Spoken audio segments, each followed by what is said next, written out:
ডুবে যেতে পারে পাবনা জেলা। আজ 25শে আগস্ট রবিবার সকাল 11টায় পাবনা জেলা প্রশাসক কার্যালয়ে পাবনা জেলা উন্নয়ন সমন্বয়ক কমিটির সভা অনুষ্ঠিত হয়।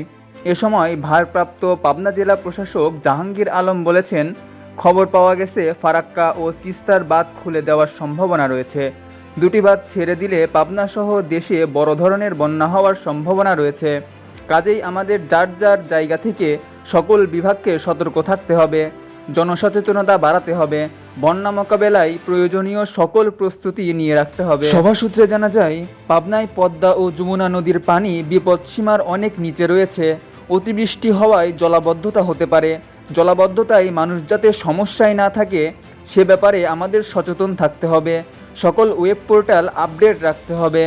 ভারপ্রাপ্ত জেলা প্রশাসক মোহাম্মদ জাহাঙ্গীর আলমের সভাপতিত্বে সভায় উপস্থিত ছিলেন Pabna civil surgeon doctor Shahidullah Dewan, অতিরিক্ত জেলা প্রশাসক শরীফ আহমেদ, পাবনা সংবাদপত্র পরিষদের সভাপতি আব্দুল মতিন খান, বাসস প্রতিনিধি রফিকুল ইসলাম সুইট, প্রাণী সম্পদ কর্মকর্তা ডাক্তার গৌরাঙ্গ কুমার তালুকদার, জেলা মৎস্য কর্মকর্তা আবুল কালাম আজাদ, ডিডি সমাজসেবা রাশেদুল কবির, সড়ক ও জনপথ অধিদপ্তরের নির্বাহী প্রকৌশলী আবুল মুনসুর আহমেদ, এলজিইডির নির্বাহী প্রকৌশলী মোহাম্মদ মনিরুল ইসলাম, জেলা শিক্ষা কর্মকর্তা রোস্তম আলী হেলালি, জেলা প্রাথমিক কর্মকর্তা সিদ্দিক মোহাম্মদ ইউসুফ রেজা, পাসপোর্ট এডি মোহাম্মদ জাহিদ ইকবাল, জেল সুপার নসিরুদ্দিন প্রধান, সিনিয়র তথ্য কর্মকর্তা মোহাম্মদ সামিউল আলম, বিসিকের ডিজিএম রফিকুল ইসলাম, ভোক্তা অধিকারের এডি মাহমুদুর রহমান রনি প্রমুখ